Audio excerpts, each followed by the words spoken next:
요한복음 10장 22절부터 30절까지 말씀입니다. 요한복음 10장 22절부터 30절까지 말씀을 봉독해 드리겠습니다. 예루살렘에 수전절이 이르니 때는 겨울이라 예수께서 성전한 솔로몬 행각에서 거니시니 유대인들이 애워싸고 이르되 당신이 언제까지나 우리 마음을 의혹하게 하려 하나이까 그리스도이면 밝히 말씀하소서 하니 예수께서 대답하시되 내가 너희에게 말하였으되 믿지 아니하는도다. 내가 내 아버지의 이름으로 행하는 일들이 나를 증거하는 것이거늘 너희가 내 양이 아니므로 믿지 아니하는도다. 내 양은 내 음성을 들으며 나는 그들을 알며 그들은 나를 따르느니라. 내가 그들에게 영생을 주노니 영원히 멸망하지 아니할 것이요 또 그들을 내 손에서 빼앗을 자가 없느니라. 그들을 주신 내 아버지는 만물보다 크심에 아무도 아버지 손에서 빼앗을 수 없느니라. 나와 아버지는 하나이니라 하신대. 아멘. 기도하겠습니다. 하나님 감사합니다. 12월은 성탄절이라는 큰 절기가 있어 우리 그리스도인들 뿐만 아니라 세상 사람들도 즐거워하며 이 절기를 지키며 선물을 교환하며 이 성탄절을 즐기고 있습니다.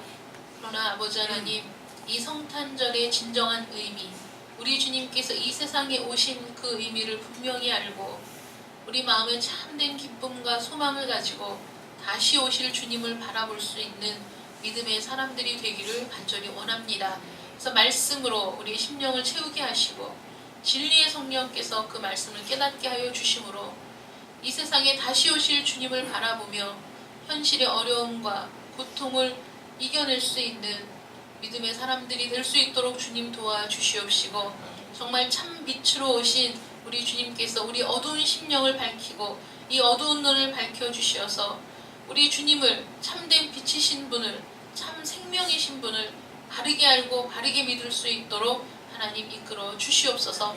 이 시간에도 하나님 말씀이 선포될 때 오직 주의 성령께서 그 말씀을 통하여 역사하여 주시고 각 사람의 심령 속에 깨닫는 말씀, 능력의 말씀, 우리 삶을 변화시키는 말씀이 되게 하여 주시옵소서. 예수님의 이름으로 기도드립니다. 아멘.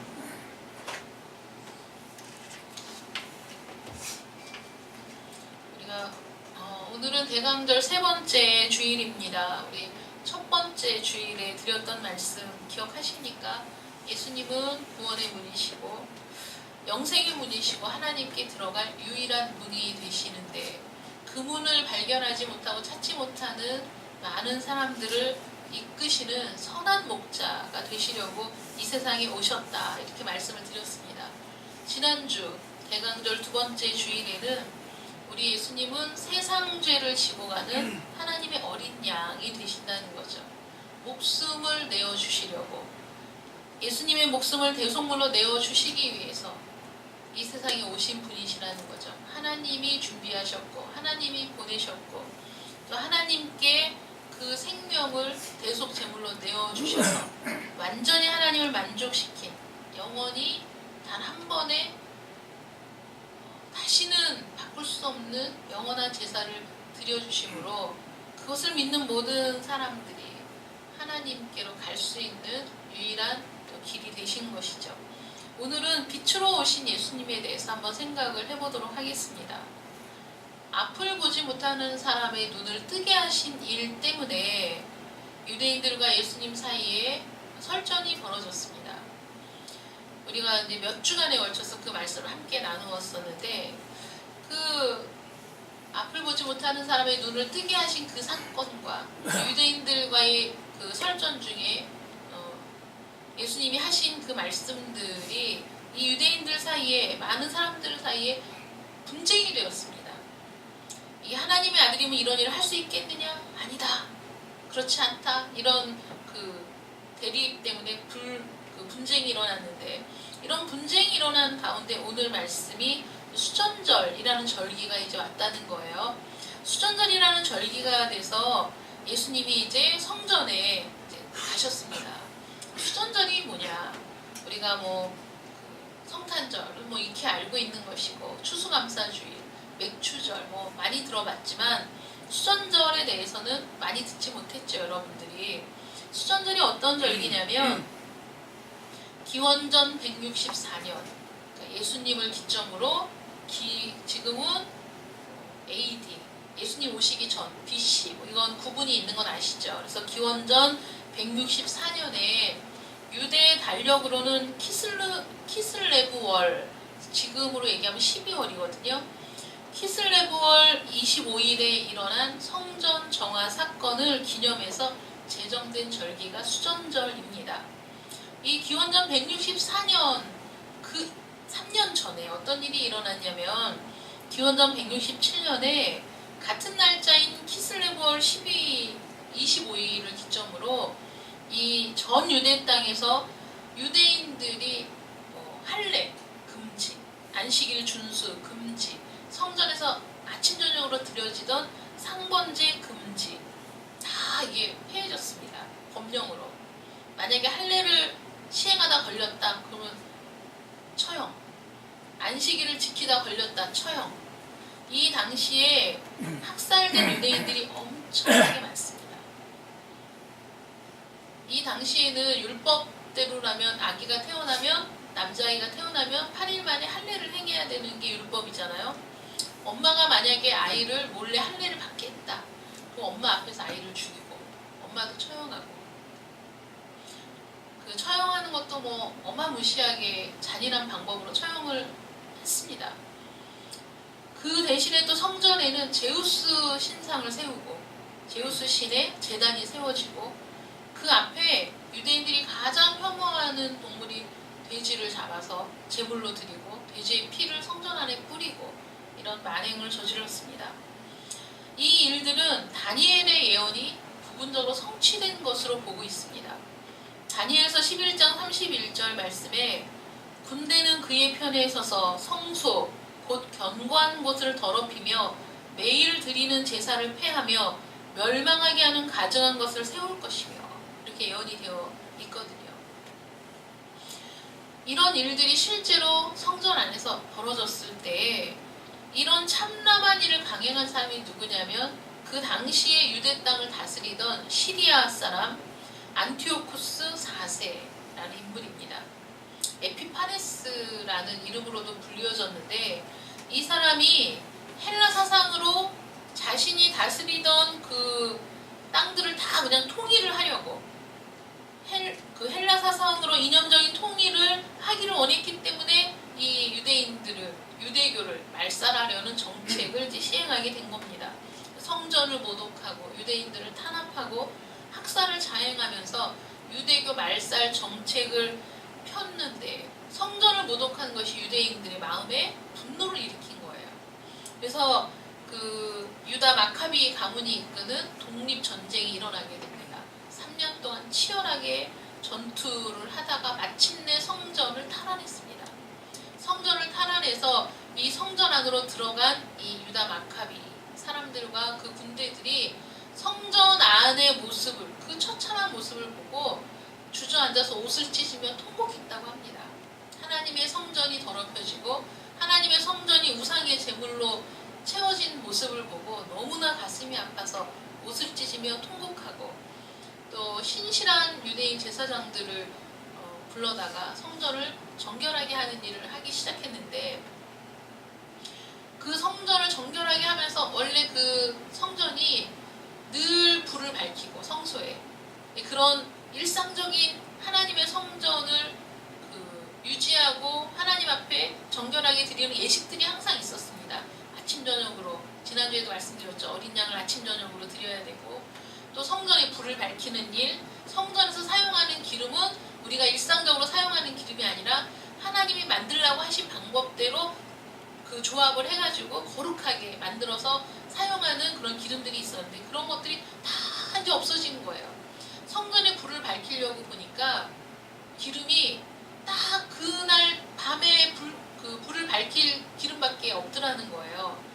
만드는 데는 시간이 걸리고 아무 기름이나 사용할 수 없는데, 정말 신기하게 성전을 탈환하고 성전을 정결하게 하는 기간 동안에 그 등잔의 기름이 떨어지질 않았다는 거예요. 하루밖에 쓸 수 없는 그 기름이 8일을 불을 밝혔답니다. 8일 동안을. 그래서 그걸 기념해서 8일 동안을 수전절로 지키는 거예요.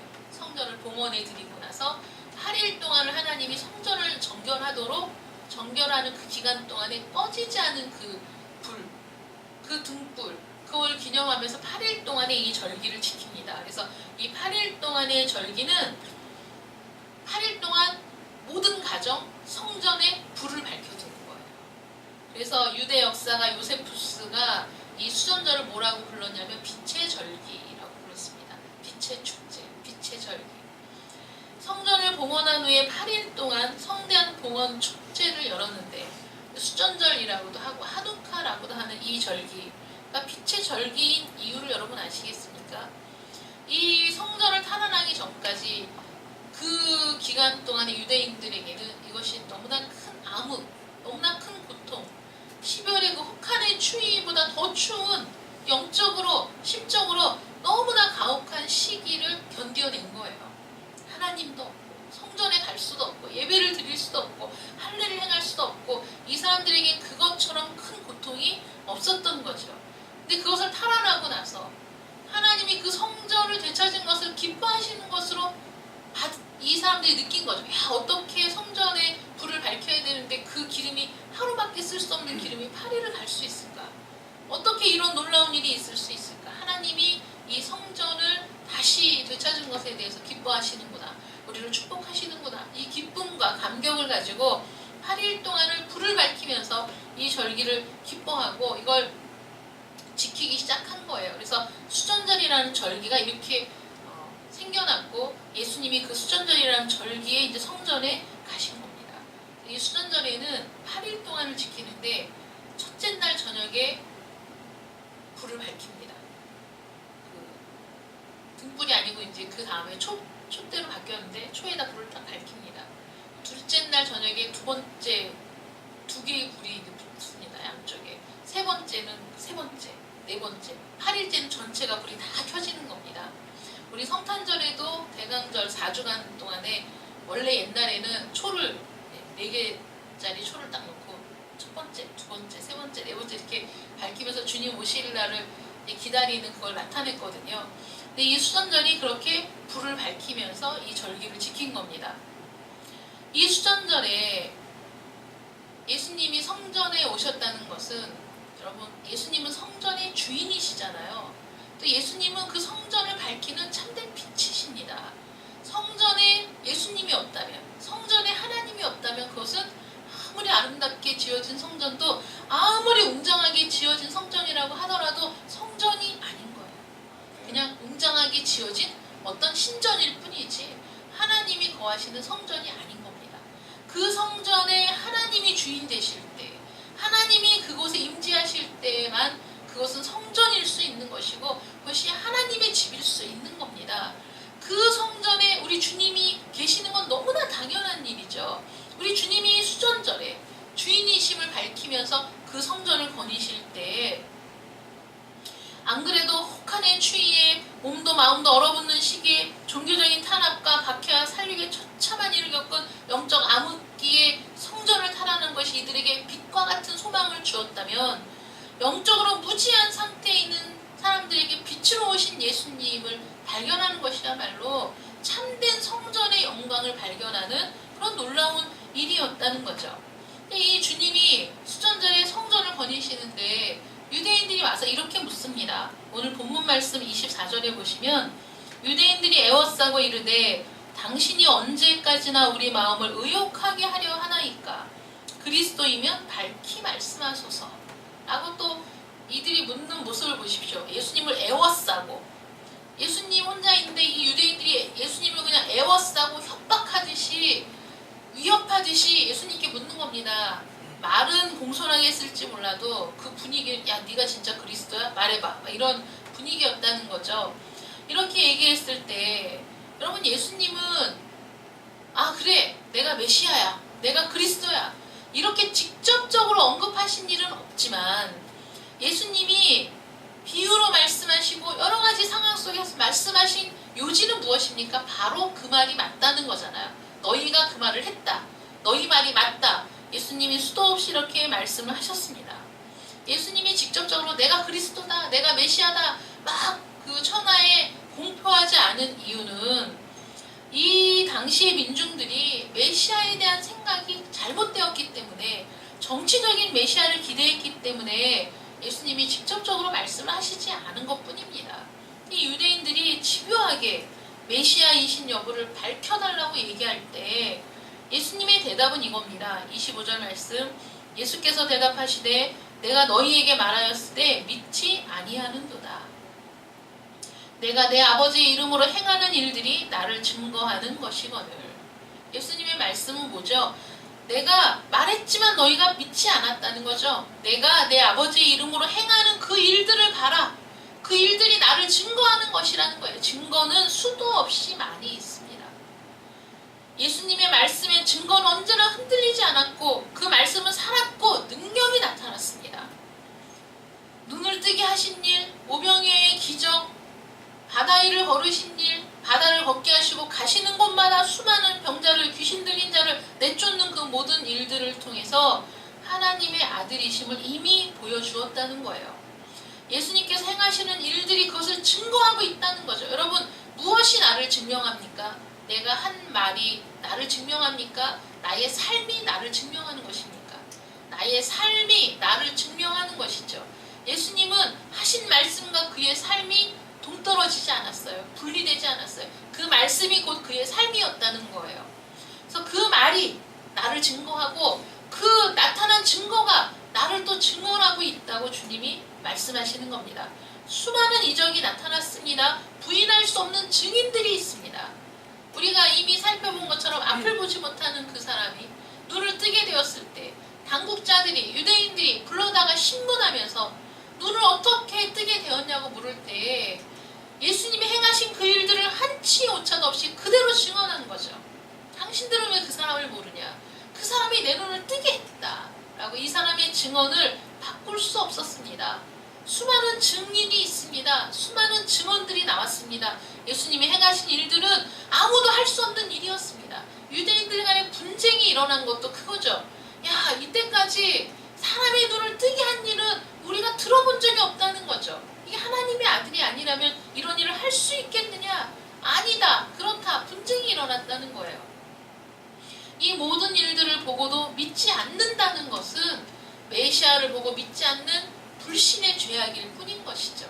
예수님이 그리스도라는 증거는 이미 수도 없이 나타나 있다는 겁니다. 예수님이 이들을 향해서 내린 결론은 이겁니다. 26절, 27절 말씀이죠. 너희가 내 양이 아니므로 믿지 아니하는도다. 내 양은 내 음성을 들으며 나는 그들을 알며 그들은 나를 따르느니라. 내 양이 아니기 때문에 너희가 믿지 않는다는 거예요. 우리가 이미 그 전에 말씀에서도 예수님이 그러셨죠. 나보다 먼저 온 자는 절도요, 강도요, 도둑이다. 양의 문으로 들어가지 않는 자들은 다 도둑이며 절도며 강도라고 말씀하실 때 바리새인들이 뭐라고 생각합니까? 그럼 우리가 강도인가? 우리가 절도란 말이야? 이렇게 알아들었단 말이죠. 그런데도 예수님의 말씀을 깨닫지 못하고 예수님을 받아들이지 못하고 믿지 못하는 것은 결국은 너희가 내 양이 아니기 때문이다. 우리 주님 그렇게 말씀하십니다. 이들의 불신앙에 대한 예수님의 대답은 항상 동일합니다. 내 음성을 듣지 않는 자들, 내 음성을 듣고 깨닫지 못하는 자들, 그들은 내 양이 아니기 때문이라는 거죠. 예수님이 행하신 놀라운 이적 앞에서도 그것을 믿는 사람이 있었는가 하면 믿지 않는 사람이 있었고, 그 놀라운 일들을 보고서도 예수님이 하신 일들을 통해 하나님의 영광을 본 자들이 있는가 하면 그것을 하나님의 영광을 가리는 것이라고 모욕하는 자들도 있었습니다. 이 세상에는 항상 두 부류죠. 믿는 사람과 믿지 않는 사람. 왜 어떤 사람은 동일한 말씀을 듣고 믿음이 생기는데 어떤 사람은 동일한 말씀을 듣고 믿지 못하는 것일까요? 그 차이는 무엇일까요? 예수님이 오늘 말씀하십니다. 내 양이 아니기 때문이라는 거예요. 너희가 내 양이라면 내 음성을 들었을 것이다. 너희가 내 양이 아니기 때문에 내 음성을 들어도 믿지 못한다. 이렇게 말씀하십니다. 예수님과 관계가 없는 사람들이기 때문이라는 거죠. 여러분들은 예수님과 상관 있는 사람들 되시기를 축복합니다. 아멘. 관계 있는 사람들 되시기를 축복합니다. 아멘. 예수님의 말씀이 들려지시기를 축복합니다. 28절부터 30절 말씀에 이렇게 말씀하십니다. 내가 그들은 누구죠? 예수님의 음성을 듣는 이들이죠. 그들에게 영생을 주노니 영원히 멸망하지 아니할 것이요 또 그들을 내 손에서 빼앗을 자가 없느니라. 그들을 주신 내 아버지는 만물보다 크심에 아무도 아버지 손에서 빼앗을 수 없느니라. 나와 아버지는 하나이니라. 이렇게 말씀하셨어요. 예수님을 따르는 자들에게 주님은 영생을 주십니다. 그리고 그 영생은 아무도 빼앗을 자가 없습니다. 왜냐하면 모든 만물보다 크신 아버지께서 붙잡고 계시기 때문에 그 누구도 우리에게 주신 영생을 빼앗을 수가 없는 것입니다. 죄와 죽음으로부터의 구원, 다시는 사망의 권세가 침범하지 못하는 그 생명을 우리에게 주신 것입니다. 예수님이 누구시길래, 예수님이 도대체 어떤 분이시길래 영생을 주실 수 있단 말입니까? 예수님이 말씀하시죠. 아버지와 나는 하나다 이렇게 말씀하십니다. 아버지와 하나, 일체로서 영원하신 하나님의 아들이기 때문에 생명을 줄 수 있다는, 영생을 줄 수 있다는 거예요. 여러분, 여기에서 내가 메시아다, 내가 그리스도다 이렇게 얘기하지 않았다고 해서 이 말씀을 통해서 예수님이 하나님의 아들 그리스도이심을 모를 수가 있겠습니까? 영생을 주시는 분인데, 생명을 주시는 분인데, 아무도 그 생명을 빼앗을 자 없는 그 놀라운 생명을 주시는 분이신데 그분이 메시아가 아니면 누가 메시아겠습니까? 이렇게 분명한 말씀을 주셨을 때 유대인들이 분노하죠. 뭐에 분노합니까? 그 이적도 수많은 놀라운 일들도 그분의 말씀도 다 필요 없습니다. 아버지와 하나라는 그 말 때문에 분노하는데, 여기에서 이 주님이 주시는 생명, 이 생명에 대해서 우리가 좀 더 생각해 보겠습니다. 주님이 주시는 생명을 요한복음 1장 4절에서 뭐라고 얘기하는지 우리 한번 찾아보겠습니다.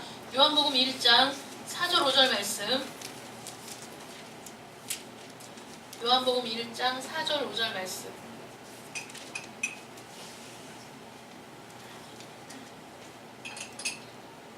찾으셨으면 함께 읽겠습니다. 시작. 그 안에 생명이 있었으니 이 생명은 사람들의 빛이라. 빛이 어둠에 비치되 어둠이 깨닫지 못하더라. 아멘. 그 안에 생명이 있었습니다. 예수님 안에 생명이 있었는데 이 생명은 사람들의 뭐라고요? 빛이라는 거예요. 사람들의 빛. 빛이 어둠에 비치되 어둠이 깨닫지 못하더라. 빛이 어둠에 비쳤어요. 어둠이 뭡니까? 예수님이 없는 사람들. 이 세상에 살고 있는 모든 사람들은 어두움이라는 거예요. 여러분, 까막눈이라고 들어보셨어요? 까막눈? 까막눈이 뭐죠? 글을 못 읽는 사람은 까막눈이죠. 여러분, 까막눈의 심정이 어떤 건지 이해하세요? 여러분들은 이해하십니까? 저는 이해가 안 돼요. 왜냐면 글을 알지 못했던 시절은 생각이 안 나요. 글을 알지 못했던 시절이 생각이 안 나고 글을 알던 그때부터 생각이 나서 너무나 익숙한 거예요. 글을 읽을 수 있다는 것이 너무나 익숙한 일이기 때문에 우리는 까막눈이란 그 까막눈인 사람들의 마음이 어떤지, 그분들이 얼마나 답답한지 모르지만 여러분들이 아신다면 참 신기한 거고요. 저는 잘 모르겠어요. 생각을 해도 잘 모르겠습니다.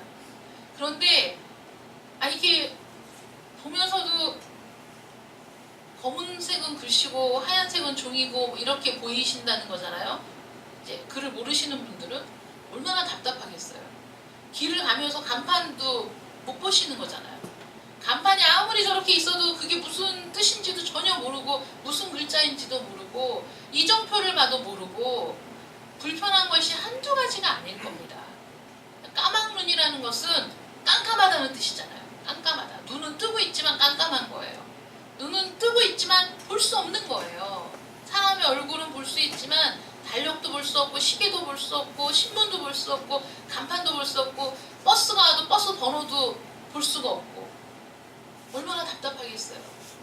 그런데 그 글을 못 읽는 사람을 까막눈이라고 했다는 게 너무 신기하지 않습니까? 눈은 뜨고 있는데 왜 까막눈이라고 했을까? 글을 읽지 못하는 것은 앞을 보지 못하는 것과 마찬가지라는 의미가 아니겠습니까? 예수님께서 이 유대인들에게, 제사장들, 당국자들에게 뭐라고 말씀하시냐면, 야, 너희가 보지 못한다고 하면 죄가 없을 텐데 본다고 하니까 너희가 죄가 크다 이렇게 말씀하신 거 기억나십니까? 니네가 차라리 못 본다고 얘기하면 죄가 없을 텐데 니네가 본다고 하니까 죄가 크다. 이런 말씀이 이해가 되는 거예요. 여러분, 까막눈인 사람이 차라리 나는 글자를 몰라서 몰라 이렇게 얘기하면 이해하기가 쉬운데, 못 읽는데도 전혀 아닌 척하고 있으면 다른 사람들이 전화번호를 적어주고 뭐를 하고 이 사람은 분명히 아는 줄 알고 적어줬지만 이거 다 모르는 거잖아요. 전화번호 모르면 전화도 못 하잖아요. 어디 가서 이름도 못 쓰잖아요. 은행에 가서 통장도 만들 수가 없는 거예요.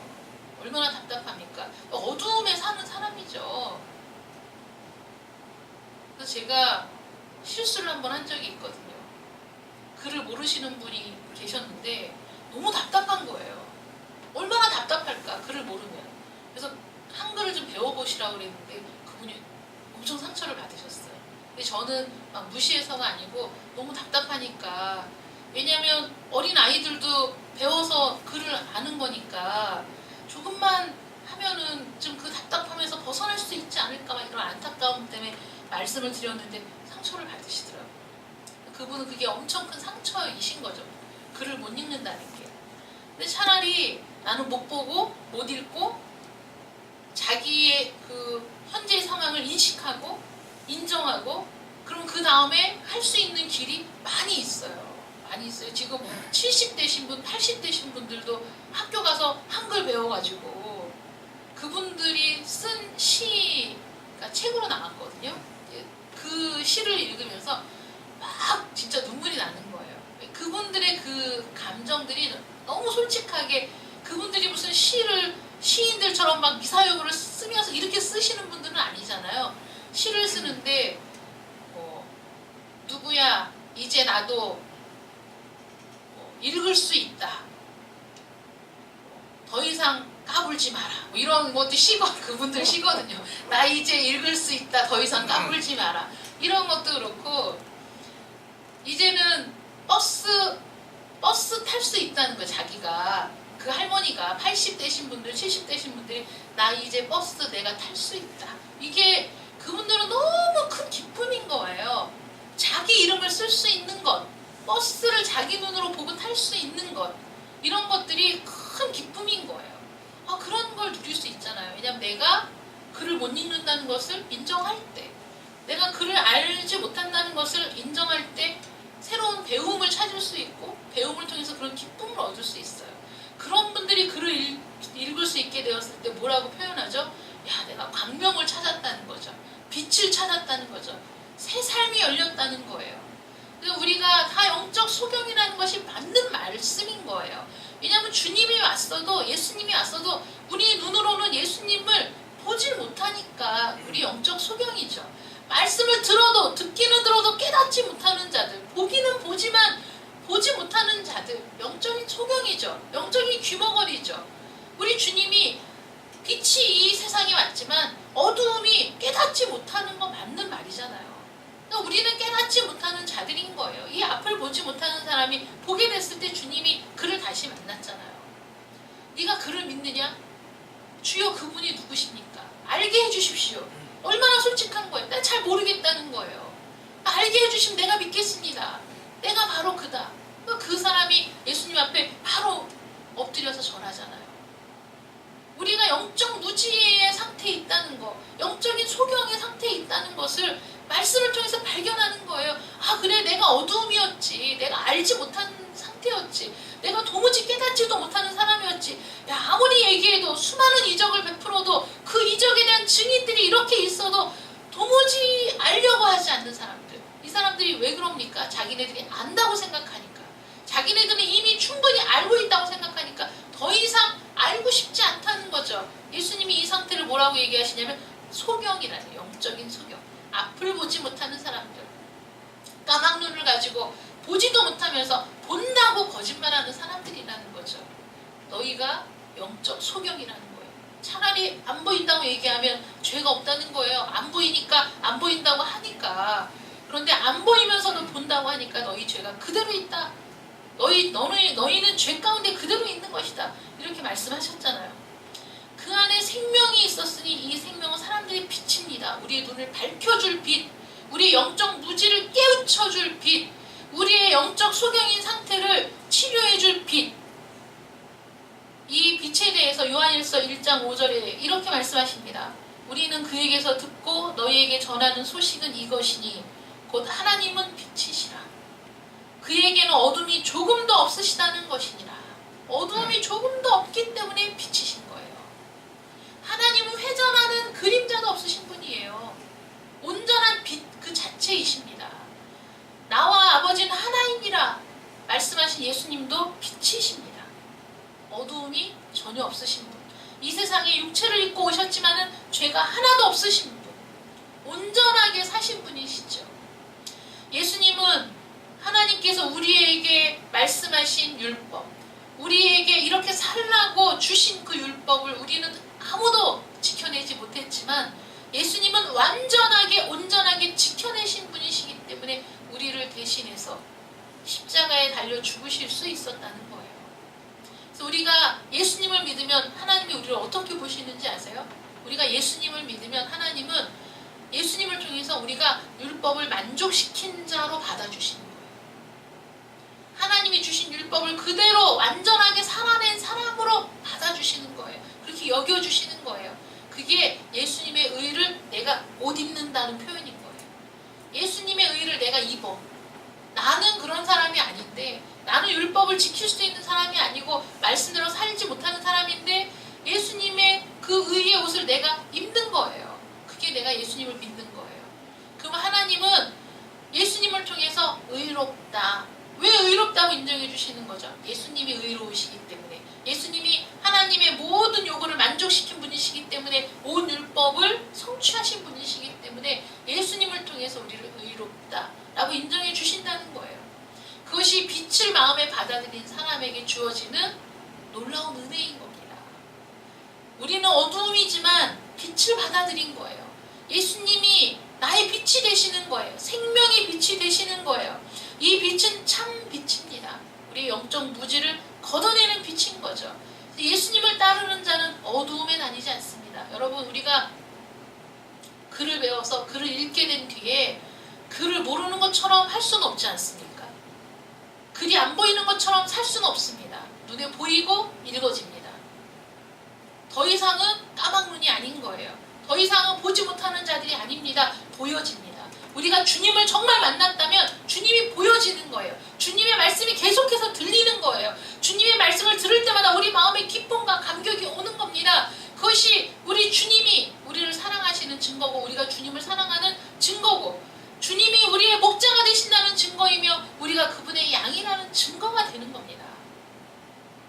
예수님이 말씀하시죠. 베드로에게 너 나를 사랑하니? 예수님이 베드로가 당혹스럽습니다. 여러분, 주님이 이 시간에 나타나셔서 여러분들에게 1대1로 물으십니다. 너 나를 사랑하니? 여러분, 뭐라고 대답하시겠어요?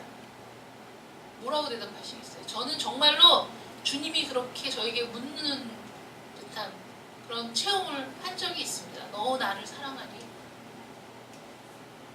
대낮에 오후 1시에 쨍쨍 햇볕이 내려지는 대로변에서 갑자기 내 마음속에 그 음성이 울렸어요. 너 나를 사랑하니? 대답을 할 수가 없는 거예요. 사랑한다고 대답하자니 너무 염치가 없어요. 내가 정말 주님을 사랑하는 사람 맞나? 내가 정말 주님을 사랑하는 사람이 맞는 거야? 이렇게 살면서 이렇게 거짓되고 이렇게 말과 행동이 일치하지 않고 이렇게 하나님을 향해 진실됨이 부족한 내가 주님을 사랑한다고 대답할 수 있는 것일까? 5만 가지 생각이 나면서 대답하기가 너무나 어려웠어요. 그래도 주님을 사랑하긴 했어요. 사랑합니다. 너 나를 사랑하니? 또 물으실 때 가슴이 먹먹한 거예요. 여러분, 주님이 여러분들에게 1대1로 묻는다고 생각해보세요. 너 나를 사랑하니? 너 정말 나를 사랑하니? 너 정말 나를 사랑하니? 라는 그 질문에 여러분 대답해 보십시오. 내가 정말 주님을 사랑합니다. 저 정말 주님 사랑해요. 베드로가 뭐라고 얘기합니까? 내 마음 아시잖아요. 주님이 아시지 않습니까? 내 사랑이 주님의 사랑과 비교해서는 턱없이 부족하고 턱없이 이 사랑은 정말 보잘것없지만은 그러나 내가 주님을 사랑하는 것만큼은 진심입니다. 부족하지만 주님을 사랑합니다. 너무나 별 볼 일 없는 것이지만 그래도 주님 사랑합니다. 우리 주님은 그 대답을 기대하시는 거죠. 사랑한다는 그 대답. 우리 주님은 우리의 목자 되시기 때문에 우리를 사랑하십니다. 우리를 사랑하시기 때문에 생명을 주러 이 세상에 오셨습니다. 그리고 우리를 사랑하시기 때문에 우리 대신 죽어주셨습니다. 그 주님이 우리 대신 죽으면서 우리에게 주신 것, 그것이 생명이고 그것이 빛이라는 거예요. 빛. 빛으로 오신 예수님이십니다. 이 빛은 참 빛이기 때문에 이제 그 주님을 만난 사람, 그 주님을 아는 사람은 더 이상 어두움에 다니지 않습니다. 비록 부족하지만 주님을 사랑하는 마음으로 살아갑니다.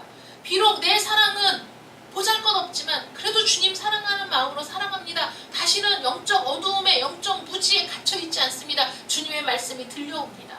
주님의 음성이 들려옵니다. 주님의 말씀이 알아집니다. 주님의 말씀이 내 심령 속에 깨달아지고 은혜가 되고 가슴이 뜨거워집니다.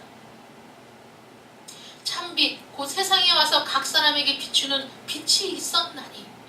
참빛이라고 말씀하시죠. 성경은 예수님을 참빛, 거짓된 빛이 아니라 우리를 현란하게 현혹시키는 빛이 아니라 참빛이라고 말씀하십니다.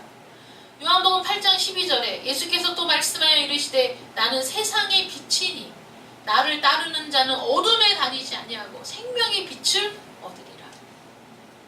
나는 빛으로 세상에 왔나니 물은 나를 믿는 자로 어둠에 거하지 않게 하려 함이로라.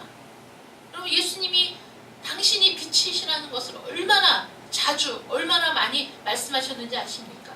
에베소서 5장 8절 말씀에 너희가 전에는 어둠이더니 이제는 주 안에서 빛이라. 우리는 주 안에서 그 빛을 품은, 그 빛을 내보이는 빛의 자녀들이 되었다는 거예요. 주 안에서 빛이라. 빛의 자녀들처럼 행하라. 우리에게 빛의 자녀가 되게 하시려고, 빛의 자녀처럼 살 수 있게 하시려고, 빛 안에 거하는 자들이 되게 하시려고, 다시는 어둠에 거하는 자가 아니라 빛 가운데 사는 자들이 되게 하시려고 예수님이 이 세상에 빛으로 오셨습니다. 그러므로 빛의 절기라고 명명된 이 수전절의 주인이 누구이십니까? 바로 예수 그리스도이신 겁니다. 예수님은 당신이야말로 수전절의 주인이심을 그 성전을 거니시며 보이신 것이죠. 그 성전의 주인은 주님이시고 그 성전에 주님이 계셔야만 성전일 수 있다는 거예요. 우리 주님이 빛으로 오셨기 때문에 그 수전절의 주인도 역시 우리 주님이시라는 거예요. 예수님은 참된 성전이시고 참된 빛으로서 수전절의 주인이십니다. 12월 25일은 성전 회복을 기뻐하면서 빛의 축제로 그 기쁨을 밝힌 수전절입니다. 너무 신기하죠.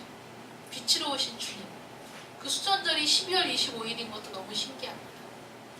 그 수전절에 빛을 밝히며 기쁨을 함께했던 그 절기를 우리가 지금 지나고 있는데, 이 수전절, 지금으로 얘기하면 대강절, 대림절, 이 시기를 우리가 어떻게 지내야 되겠습니까? 이 세상의 생명의 빛, 구원의 빛, 참 빛으로 오신 예수님을 경배하면서 경건하게 보내야 되지 않겠습니까? 홍대에 가면, 이태원에 가면, 젊은이들이 모이는 대학로에 가면 성탄절은 그들이 즐기기 위한 날이고 그들의 즐거움과 쾌락을 위한 날로 변질되었지만은 우리 그리스도인은 그게 아닌 거죠. 이 수전절의 의미를 되새기면서 이 세상에 빛으로 오신 그 주님을 찬양하며 경건하게 보내야 되는 겁니다. 그 주님이 이 세상에 오신 의미를 다시 한번 되새기면서 주님의 몸된 성전, 빛으로 이 마음 가운데 오시는 우리 주님을 생각하며 우리 마음, 몸된 성전을 깨끗하게, 거룩하게 해야 되지 않겠습니까?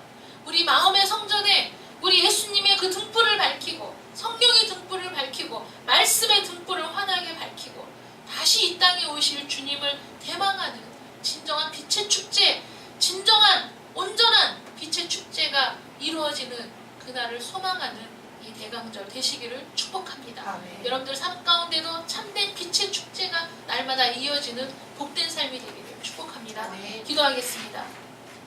사랑의 하나님, 감사합니다. 우리 주님께서 2000년 전에 이 세상에 오실 때 우리 주님이 이 세상 어두움을 비추는 참된 빛으로 오셨고, 생명의 빛으로 오셨고 구원의 빛으로 이 세상에 오셨습니다. 우리 주님을 보고 믿고 따르는 자들은 영적 무지를 벗어나서 영적 무지를 깨우치고 이제 우리 주님을 보게 되고 주님을 믿게 되고 주님을 내 생명의 빛으로 모시게 됩니다. 아버지 하나님, 우리 주님을 통해서 우리에게 생명을 주시려고 우리 주님을 생명의 빛으로 이 세상에 보내주셔서 감사를 드립니다. 그 주님으로 인해서 우리 마음이 밝아지고 우리의 생각이 밝아지고 우리의 눈이 밝아져서 더 이상은 어두움에 다니지 아니하고 우리 주님을 따라 사는 우리 모든 성도들 되게 하여 주시옵소서. 우리 주님이 빛 되시니 빛 안에서 빛의 자녀로 살아갈 수 있도록 주님 도와주시고 우리의 마음도 우리의 생각도 우리의 행실도 빛된 자녀들, 빛의 자녀들처럼 변화되어 온전한 새 삶을 살아갈 수 있도록 이끌어 주시옵소서.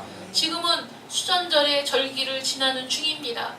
우리 주님께서 이 세상에 오신 것들을 기념하면서 또 이 세상에 다시 오실 주님을 대망하면서 이 절기를 잘 보낼 수 있도록 도와주시기 원합니다. 세상 사람들 같지 않게 이 세대를 본받지 말고 오직 마음을 새롭게 함으로 변화를 받아 하나님의 기뻐하시고 선하시고 온전하신 뜻이 무엇인지 분별하여 그 뜻대로 순종하며 살아가는 우리 성도들 되게 하여 주시옵소서. 아멘. 예수님의 이름으로 기도드립니다. 아멘. 찬송